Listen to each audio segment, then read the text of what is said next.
Greetings, everyone, and welcome. I'm the Chancellor Soul, Mike Boone. You tune in to another edition of Soul Facts, a show highlighting the history and music of legendary artists and preserving their legacies. In this edition features a lady whose gifted talents as a singer-songwriter cemented her status as one of the quintessential artists of the Chicago soul era. Soul Facts Spotlight artist, Miss Barbara Acklin.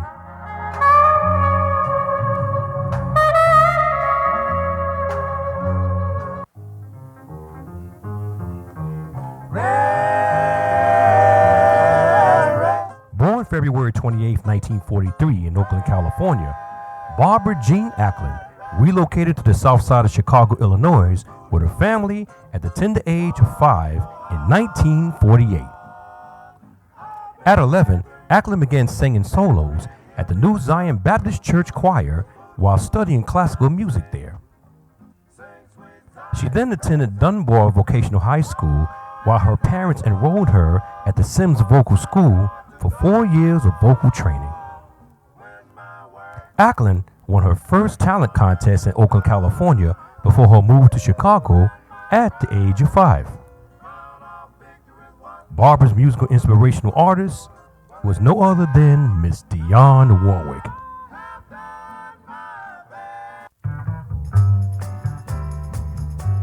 After graduating from Dunbar, Acklin was hired as a secretary for a local Chicago record label, St. Lawrence, by her cousin, musician, producer, songwriter Monk Higgins, who himself had initial success as a recording artist with 2 hits.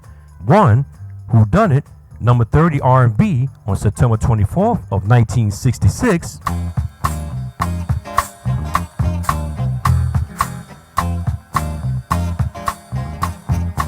and 6 years later, Gotta Be Funky on United Artists, number 22 R&B, June 10th of 1972.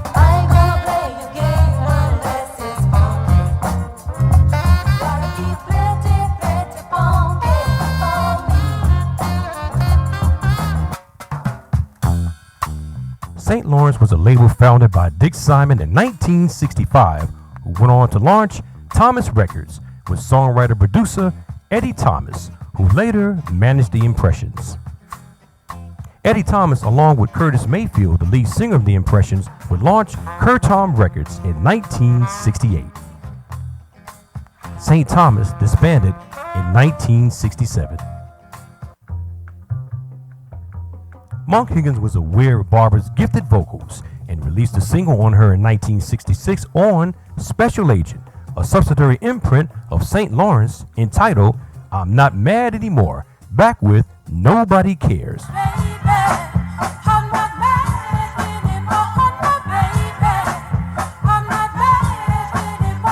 The single was rumored to have credited her name as Barbara Allen, but copies press stated her given name, Barbara Acklin.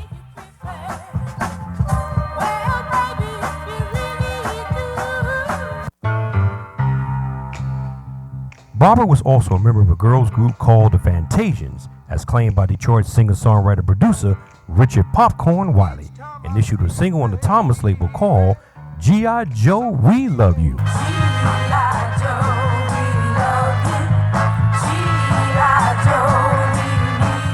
Connections with Billy Davis got Acklin background session work for chess record artists such as Etta James, Fontella Bass, and Freddie Robinson, with his recording of The Creeper in 1966. Well, they call me the Creeper because I tiptoe when I walk.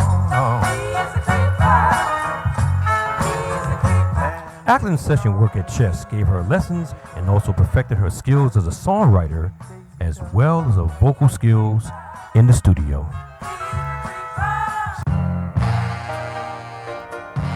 When things didn't go as planned at the St. Lawrence Special Agent imprints, singer Otis Leaville brought Barbara Acklin into the offices of Brunswick Records, where she took a position as a secretary for songwriter-producer Carl Davis. In between answering phones and routine similar tasks, Acklin was assumed more duties by hiring background singers for the company sessions. Barbara represented a no-nonsense demeanor when it came to studio time and demanded the best quality performance from her session vocalists. She would rehearse and rehearse them until they perfected it. If not, she would fire you on the spot. Meanwhile, Barbara continued to compose songs and submit demos to Carl Davis, who knew Acklin can sing and had the talent, but he said he wasn't good working with girl singers. Besides the opals in 1964, he encouraged her to write more, then think about recording. Well, through patience and persistence, Barbara presented a song to Carl Davis that would certify her status as a singer and a songwriter.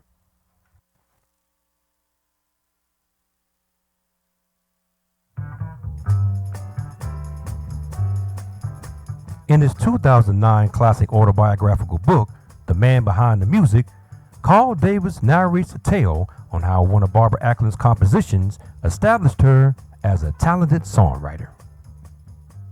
One day, Barbara came into Davis's office and presented a song to him that she wanted to play for Jackie Wilson. Now, as a receptionist, Acklin would always see Wilson at the office going over different material, so she tried to get Jackie to sing one of her songs. Well, this particular day, Carl Davis gave Barbara permission to let Wilson hear it. He told her to go ahead on in there, meaning go into the studio with Jackie. She went in and started to sing Jackie the song. Jackie came out and said to Carl, "Man, I want to do that. I want to do Barbara's tune." It was called Whispers Getting Louder, co-written with David Scott of the Five Dutones. Wilson soon recorded the tune. The result was a smash hit, charting number 5 R&B on November 12, 1966, and number 11 pop on December 10th. The whispers getting louder, calling your name. Whispers Getting Loud back with the fairest of them all. The fairest of them all. Composed by singer-songwriter Jimmy Radcliffe and Buddy Scott, the song was Wilson's biggest hit since Baby Workout in 1963. Also, if you hear Wilson mention the name Peaches in the song, it was Barbara Acklin's real-life nickname. Calling your name. Peaches. A self-titled LP, Whispers, was released in late 1966, charting number 15 on Billboard's top-selling R&B LP chart on February 4th, 1967.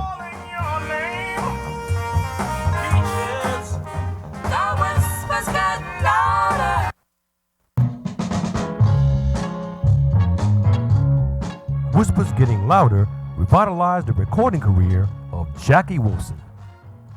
Wilson was so grateful to Barbara, he said to her, "Let me know if there's anything I can do for you." She replied, "You tell Carl Davis I want to record." Jackie asked, "Can you sing?" Acklin replied, "A little bit." He then took her into the back room and listened. 3 weeks later, she was in the studio, but because of the consistent persistence of Jackie Wilson.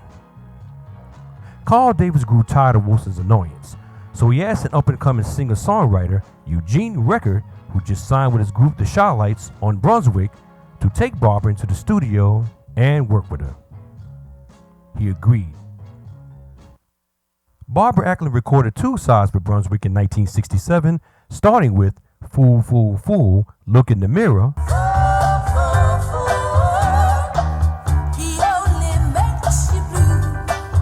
back with Your Sweet Lovin',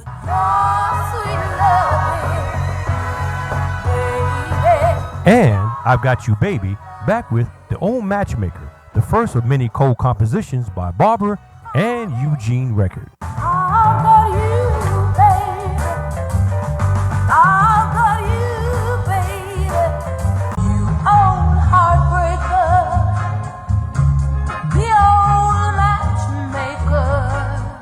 Both singles were unsuccessful. Barbara collaborated with just about anyone to get her songs out, including teaming with label-mate artist Gene Chandler as a duet and record one of the first of their two hits together, Show Me the Way to Go, back with Love Won't Start, charting number 30 R&B, April 28 of 1968. Show me the way to go. Show me the way to go. What do you do when love won't stop?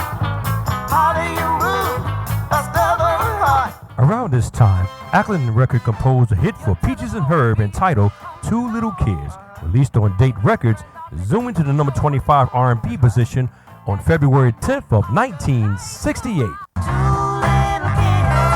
growing up and loving up together. What do you do? Gene Chandler took Barbara on the road with him and introduced her to the public.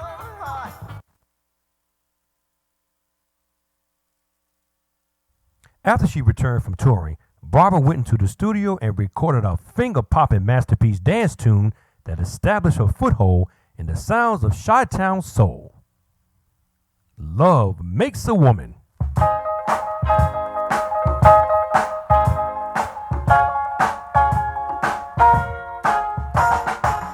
Composed by Eugene Record, arranger Sonny Sanders, and guitarist Gerald Sims, the song was tailor-made to showcase Acklin's gifted airy soprano range.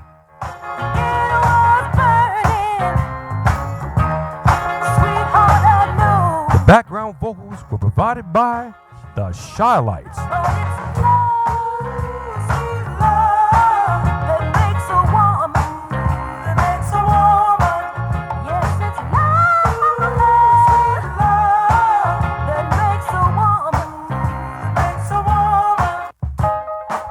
Love Makes a Woman, back with a B-side classic, Come and See Me, Baby.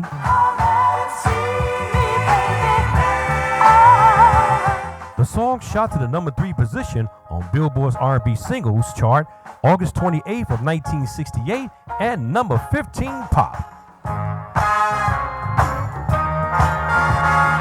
A self-titled LP, Love Makes a Woman, was issued in October of 1968, hitting number 48 on October 24th.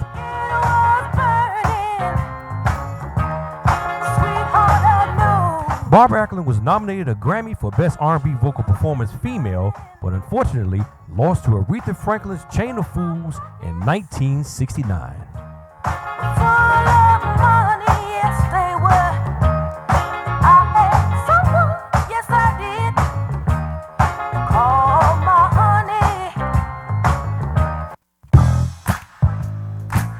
Nine years later, singer Phoebe Snow made a remake of Love Makes a Woman on Columbia Records in 1977. And it's love that makes the woman. And it's love that makes a woman. Snow's version of Love Makes a Woman is featured in a 1977 classic LP, Never Letting Go.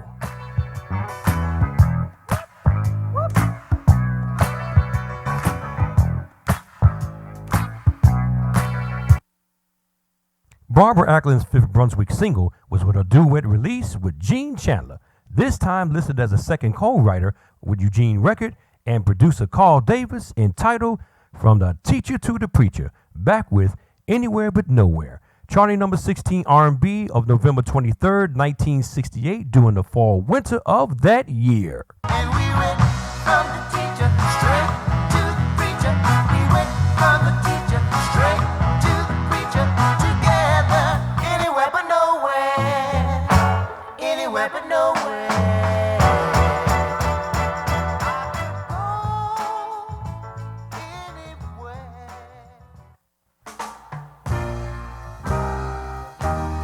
Am I the Same Girl? Composed by Eugene Record and Sonny Sanders, was first a rhythm track that featured the Brunswick House Band members, Bernard Reed on bass, and drummer Quentin Joseph. When Barbara Acklin sang on the song, she gave him the key for the rhythm track. Afterwards, in singing it over again, Acklin misjudged the key that it was in. When it came time for her to sing it again, she had a cold and couldn't sing in that particular key. Well, the session was scrapped, and the track just laid there.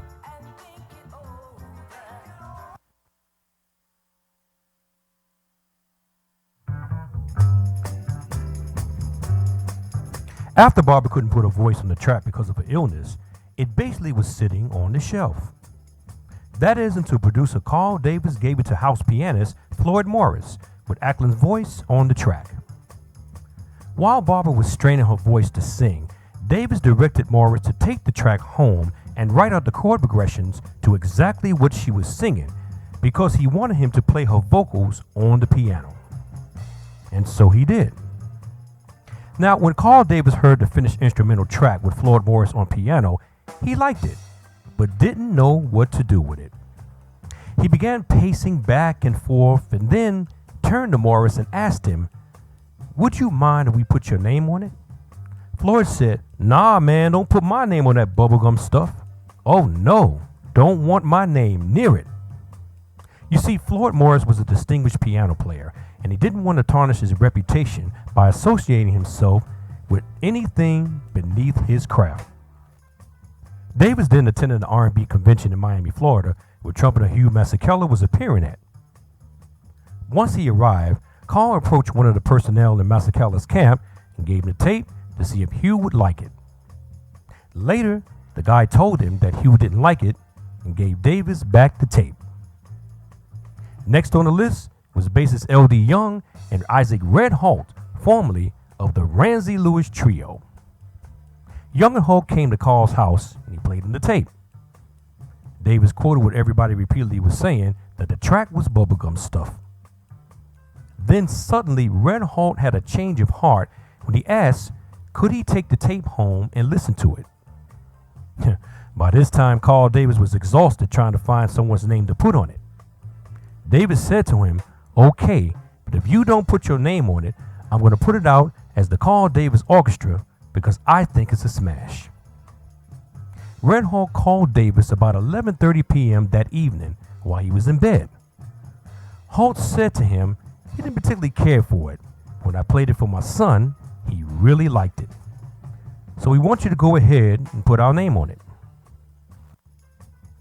Carl Davis called Nat Tarnopol, president of Brunswick Records, and told him he was going to put Young and Holt's name on the instrumental track.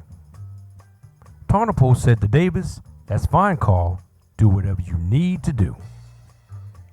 Now, since the track sort of represent an orchestra and Young and Holt were a trio group, Davis added the name Unlimited, reflecting the idea of an orchestra sound, calling them Young Holt Unlimited. And the name stuck. Now naming it Soulful Strut, back with Country Slicker Joe,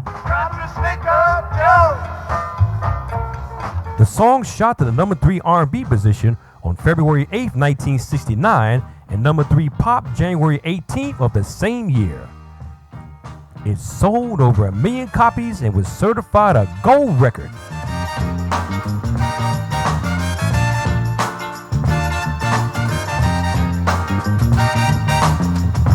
A self-titled LP, Soulful Strut, hit number 2 on the Soul LP charts on February 8, 1969.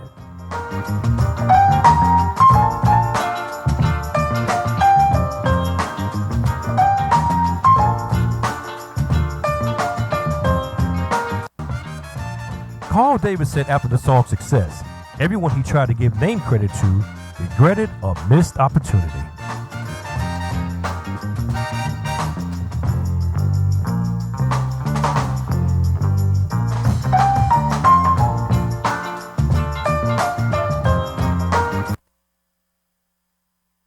Barbara Acklin, recovered from her illness, returned to the studio and laid a voice over the instrumental track and issued it under the new title, Am I the Same Girl? Why don't you stop and look me over?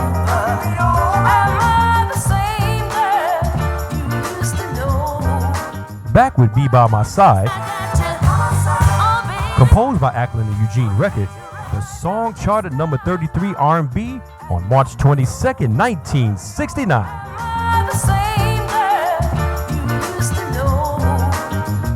Barbara says she was really upset when they took her voice off and added a piano over the instrumental track that she recorded over.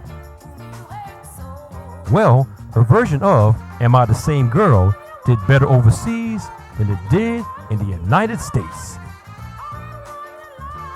Brunswick released Barbara's sophomore album entitled 7 Days of Night in mid-1969.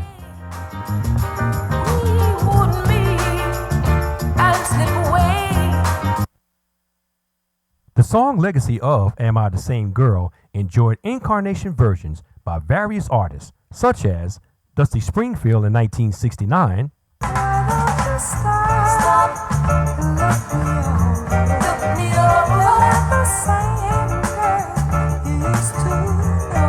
Selena Jones in 1970, Why don't you stop and look me over? Am I the same girl you used to know? Swing Out Sister in 1992, Why don't you stop and look me over? Am I the same girl you used to know? Kim Waters featuring Melissa Morgan in 2000, Why don't you stop and look me over? Am I the same girl you used to know? and reaching back to a gender title change to Am I the Same Guy with Orlando and classical pianist Peter Nero, both released in 1969. Why don't you stop and look me over? Am I the same guy you used to know?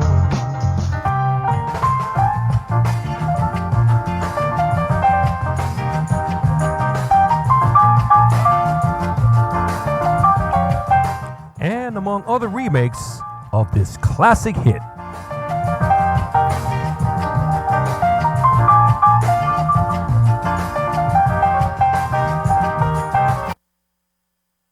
Brunswick issued more classic singles on Barbara Acklin from 1969 to 1974, starting with Just Ain't No Love, back with Please Sunrise Please, number 23 R&B on January 4th of 1969. Just ain't love, just ain't love, just ain't love in this world at all. Please, sunrise, please bring my baby back to me. Little Green Apples, O.C. Smith's 1968 classic masterpiece, back with Will I Find Love, Little green apples, it don't rain in the nights in the summertime. If our hearts are right, we'll find love.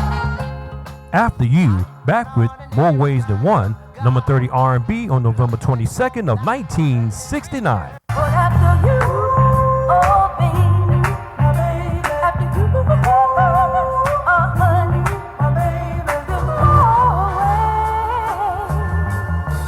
be the one.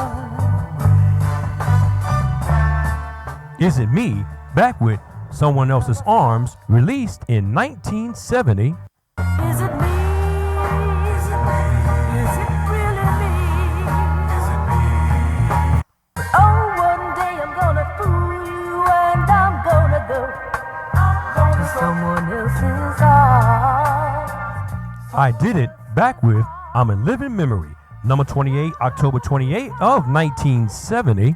I had a hard time finding someone else, but I did it. Yes, I did it. I'm living with a memory. I'm living with a memory. I Can't Do My Thing, back with Make the Man Love You, also issued in 1970. But I can't do my thing. If you won't let me be myself, use me for perfect, and you put me on the shelf. You gotta make the man love you. Make the man love you.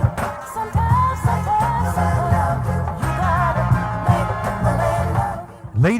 Lady, back with a stylistic 1971 classic remake of Stop, Look and Listen, number 44, January 8th of 1971. I miss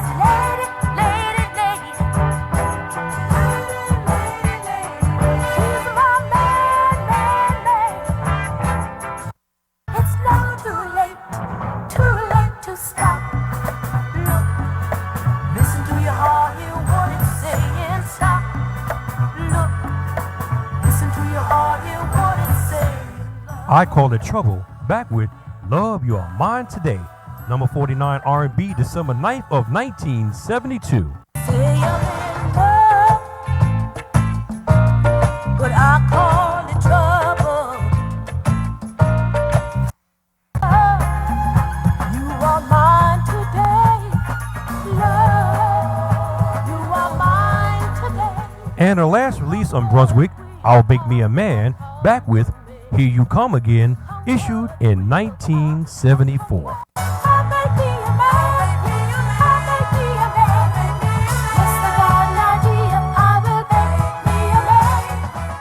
More albums released on Barbara Acklin on Brunswick include Someone Else's Arms in 1970, I Did It in 1971, and I Call It Trouble, issued in 1973. But I call it trouble.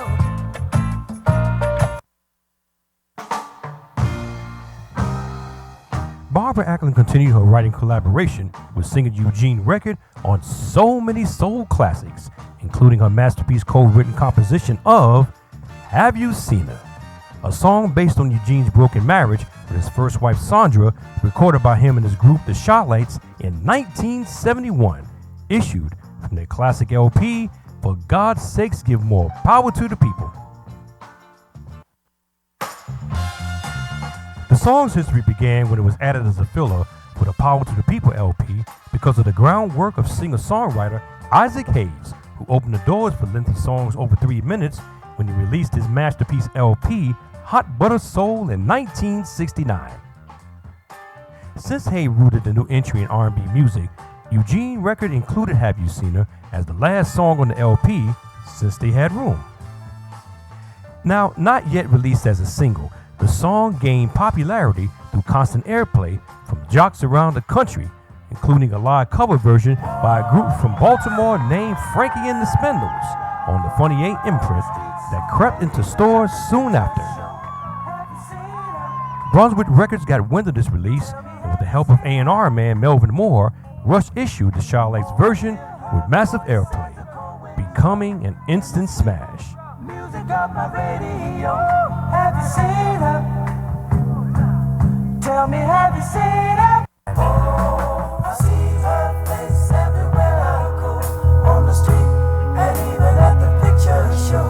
Have you seen her? Have You Seen Her? Back with another masterpiece composition. I'm ready if I don't get to go. Yes, I'm ready. Yes, I'm Ready If I Don't Get to Go. Hit number 1 for 1 week, November 20th, 1971, and number 3 pop. Barbara's memorable lyric contribution was the B section of the song, meaning the bridge, the return verse that went something like this.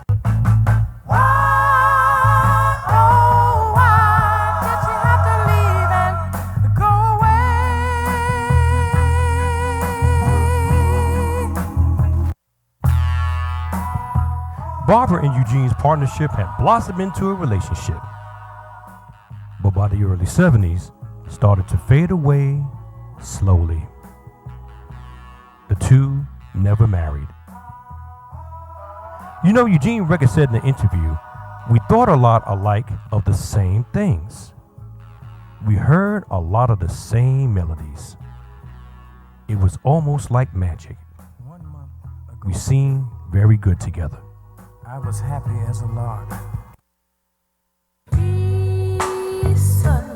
In 1974, Barbara Acklin departed from the Brunswick label and inked a deal with Capitol Records. The imprint issued 3 singles on Acklin, including Raindrops, back with Here You Come Again, spotting number 14 R&B in September of 1974.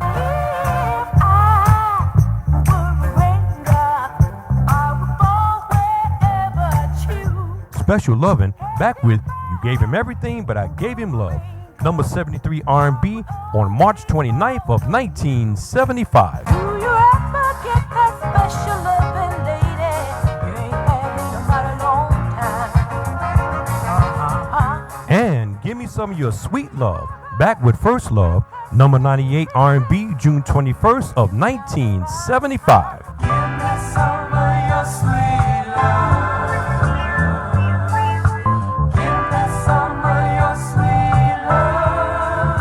An LP entitled A Place in the Sun was issued also in 1975.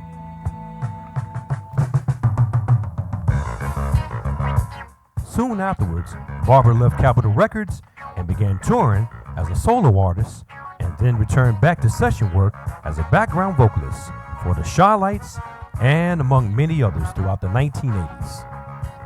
And contributed background vocals to Otis Clay's classic gospel LP, The Gospel Truth. In 1990, Barbara released a 12-inch single on the Crescent label entitled You're the One. And ladies, this song goes out to you.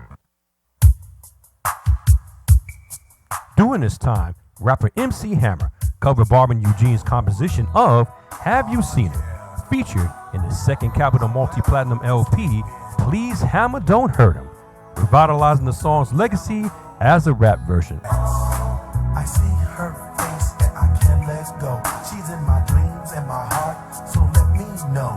Have you seen her? Have you seen her? Tell me, have you seen her? I'm looking for that love.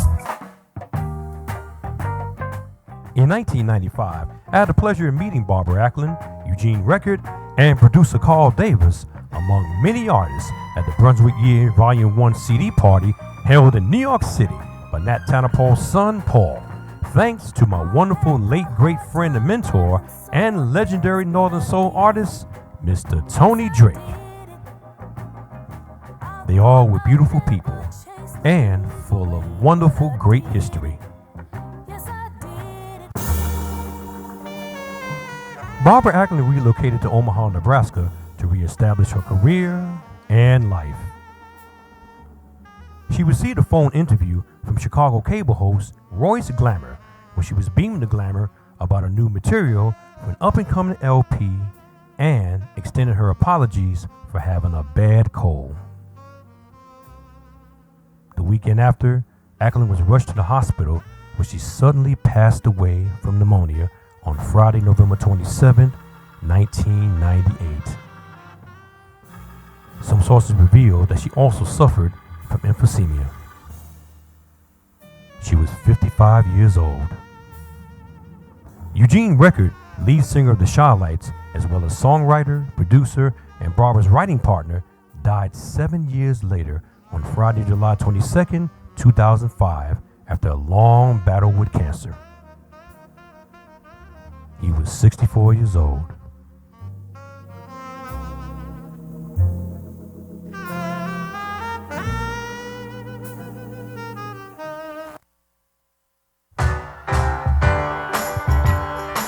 Barbara Acklin's musical accomplishments is legendary in the developments of the sounds of Chicago. Her talents alone proved her abilities not only as a performer, but a gifted lyricist that touched the inner souls of music lovers worldwide. Let's just be thankful that the music outlives the woman. Until we meet again musically, I am the Chancellor of Soul.